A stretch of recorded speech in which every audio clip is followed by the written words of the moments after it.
శరణార్థుల పేరుతో వచ్చేవాడికి మన దేశం మీద భక్తి ఎందుకు ఉంటుంది? మనం ఈ దేశంలో పుట్టాం కాబట్టి ఈ దేశం మీద ప్రేమ ఉంటుంది, ఈ దేశంలో బ్రతికాం కాబట్టి తరతరాలుగా మనకి ఈ దేశం మీద గౌరవం ఉంటుంది. కానీ ఏదో దేశం నుంచి బ్రతుకు తెరువు కోసం వచ్చినోడికి బ్రతుకునిచ్చామన్న గౌరవం కంటే కూడా ఈ దేశం మీద ద్వేషాలు ఉంటాయి. భారతీయులు గుర్తుపెట్టుకోవాల్సింది ఇప్పుడు తాజాగా ఫ్రాన్స్ ఎదుర్కొంటున్నటువంటి పరిస్థితి. ఆఫ్రికా దేశాల నుండినో లేకపోతే కనుక ఇస్లామిక్ కంట్రీస్ నుండినో అక్కడికి శరణార్థులుగా వస్తే వాళ్ళు ఆదరించి అన్నం పెట్టారు. ఆ పాపానికి చివరికి 100 ఏళ్ల తర్వాత ప్యారిస్లో ఒలింపిక్స్ జరుగుతుంటే దాన్ని అస్తవ్యస్తం చేయడానికి ఈ దరిద్రులందరూ కుట్ర పన్నారు, నాశనం చేశారు. పరువు తీసినటువంటి వ్యవహారం ఇక్కడ గుర్తుకు తెచ్చుకోవాలి.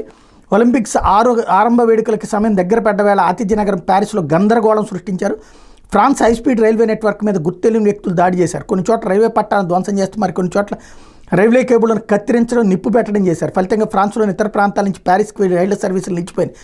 ఐరోపా నుంచి ప్యారిస్కి సైతం రైళ్ల రాకపోకలు నిలిచిపోయినాయి. ఈ దాడిని విద్రోహ చర్యగా అభివర్ణించిన అధికారులు ఒలింపిక్స్ క్రీడలకు తాజా దాడులకు సంబంధం ఉందా అన్న కోణంలో విచారణ చేస్తున్నామని ప్రకటించారు. దీన్ని బట్టి ఇప్పటికైనా గ్రహించాలా, బంగ్లాదేశ్ నుంచి వచ్చే వాళ్ళని లేకపోతే కనుక బర్మా నుంచి వచ్చేటువంటి వాళ్ళని మనం నెత్తిని పెట్టుకుని వాళ్ళని మానవత్వంతో చూడటం ప్రారంభిస్తే ఆ తర్వాత మనం మానవ హక్కుల కోసం పోరాడాల్సిన పరిస్థితి వస్తుంది, లేదా పక్క దేశాలకు వలస వెళ్ళి అడుక్కోవాల్సిన పరిస్థితి వస్తుంది.